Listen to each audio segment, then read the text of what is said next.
तो कैसे हैं आप सब। चलिए चालू करते हैं ancient history for UPSC lecture number 2। इसमें हम देखेंगे कि मीसोलिथिक एज के और नियोलिथिक एज के लोग कैसे सरवाइव किए और क्या क्या उनकी एक्टिविटीज़ थी। तो चलिए बिना किसी देरी के चालू करते हैं। तो मीसोलिथिक एज का जो टाइम लाइन थी वो 10,000 बीसी से 6,000 बीसी के बीच की थी। यह पीरियड बेसिकली जाना जाता था ट्रांजिशन पीरियड के नाम पे, पीरियड ऑफ ट्रांजिशन, क्योंकि इस समय आइस एज हुआ था जिससे ग्लेशिएशन हुआ था, बहुत सारी ग्लेशियर बर्फ़ पिघल गई थी और फिर उसके बाद एक गर्म मौसम आया अपने कॉन्टिनेंट्स पे जिसको पैंथेलासा भी बोला जाता था। तो उस पर गर्म फेज आया जहाँ पे जो इन्वायरमेंट को ह्यूमन ग्रोथ के लिए कंड्यूसिव बना दिया, मतलब उनके रहने के लिए बहुत ही अच्छा बना दिया। वार्म फेज ने लोग अच्छे से रहने लगे और जो इन्वायरमेंट था वो मॉडरेट हो गया, ना ज़्यादा ठंडा था ना ज़्यादा गर्म था। जबकि पहले पैलियोलिथिक में ये बहुत ही आइस एज टाइप का था, बहुत ही ठंडा टाइप का था। अब देखते हैं कि मीसोलिथिक एज के टूल्स कैसे थे। तो मेनली मीसोलिथिक एज का जो टूल था microlith. Microlith means, micro means छोटा और लिथ मीन्स पत्थर। तो ये इस एज के जो टूल्स होते थे वो बड़े छोटे छोटे पत्थर टाइप के होते थे। ये देखिए मैंने फ़ोटो लगाई हुई है, कैसे उंगली में लिए हुए हैं इन 3 पत्थरों को। तो इस माइक्रोलिथ की क्या कैरेक्टरिस्टिक थी कि ये टाइनी थे और शार्प थे। Microlith not only facilitated the killing of animals, microlith not only facilitated the killing of animals but also created paintings. ये जो छोटे छोटे पत्थर थे इन्होंने केवल जीने के लिए, उनके खाने के लिए मांस को या हंटिंग करने के लिए ही बस नहीं यूज़ किया माइक्रोलिथ्स को, but also in creating paintings. लेकिन इनसे इन लोगों ने पेंटिंग्स भी क्रिएट की, ये तो जो कि इसका एक अच्छा उदाहरण था। और ये पीरियड जाना भी जाता है, this period is known for the first domestication of animal. Domestication क्या होता है कि मतलब जैसे हम लोग घर में कुत्ता पालते हैं या गाय पालते हैं, तो ये पीरियड, इस पीरियड से ही जानवरों को पालने का एक रिवाज चालू हो गया था। मतलब पहली बार इस पीरियड में ही जानवर पाले गए थे, ऐसा नोन होता है। The first evidences of domestication are found from Adamgarh. ये साइट्स हैं, और बगोहर जो राजस्थान में है और आदमगढ़ एमपी में है, ये साइट्स हैं। यहाँ पे ही हमें पता चलता है कि पहली बार जानवर जो थे कहाँ पे पाले गए थे। अब देखते हैं आगे मीसोलिथिक पेंटिंग्स की क्या कैरेक्टरिस्टिक्स थी। मतलब इस एज में जो पेंटिंग बनाई गई, इन छोटे छोटे माइक्रोलिथ्स से जो भी पेंटिंग बनाई गई उनकी कैरेक्टरिस्टिक क्या थी कि it was a type of petroglyph. अब पेट्रोग्लिफ क्या होता है? पेट्रोग्लिफ में क्या होता है, images was created on the walls. मतलब जो चित्रकारी थी वो दीवारों पे बनाई जाती थी with the help of microlith, जो छोटे छोटे पत्थर मैंने आपको दिखाए। And later colours were field, और बाद में उनमें कलर भरे जाते थे, उन पेंटिंग्स में कलर भरे जाते थे। और they used red, green, yellow, brown and black, ये 5 कलर उपयोग करते थे वो पेंटिंग्स बनाने में, जो कि नेचुरली ऑब्टेन किए जाते थे मिनरल और प्लांट्स से, खनिजों से और पौधों से। Red was source from animal blood, जो लाल कलर था उसको जानवरों के खून से निकाल के पेंटिंग्स बनाई जाती थी। तो ऐसी कुछ पेंटिंग है, मैं आपको दिखाता हूँ। ये है पेट्रोग्लिफ। तो this is kind of a petroglyph whereby the people are hunting these animals. ये एनिमल को मार रहे हैं और लाल कलर इसमें देखिए यूज़ किया गया है, तो शायद जानवर का खून हो सकता था जो इसमें यूज़ किया जाता है। अब देखते हैं इन पेंटिंग्स में थीम क्या थी। थीम क्या थी? हंटिंग, मतलब शिकार करना। गैदरिंग, मतलब लोगों को एक साथ हो, जानवरों को जो है डोमेस्टिकेशन जब किए गए तो उनको एक एक पास रखा जाता था।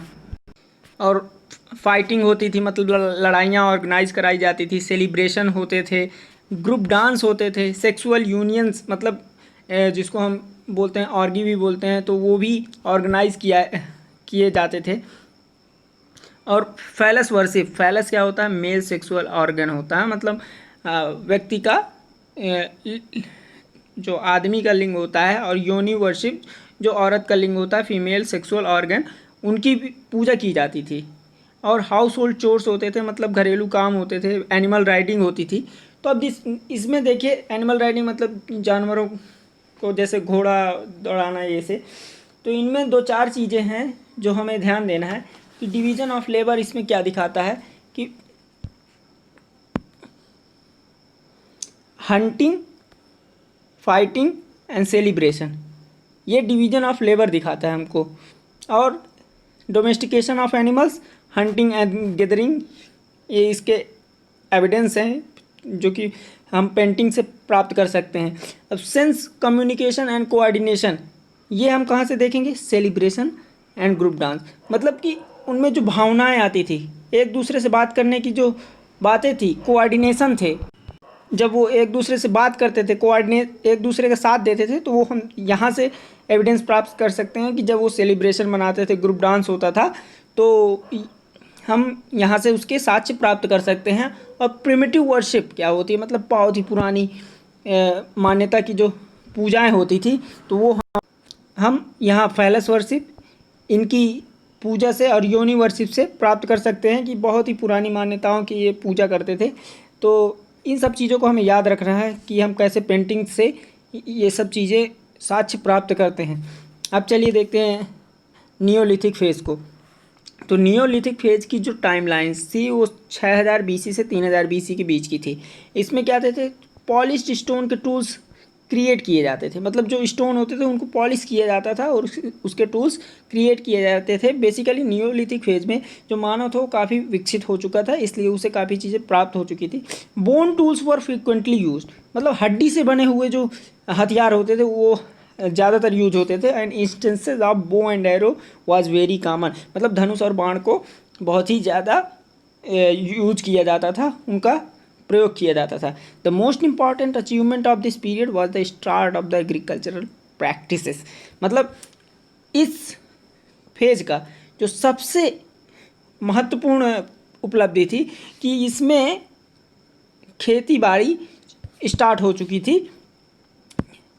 और जो first evidences of agricultural practices is found from Mehrangarh, Balochistan. Balochistan आप जानते हैं पाकिस्तान का डिस्प्यूटेड एरिया है एक तरह से।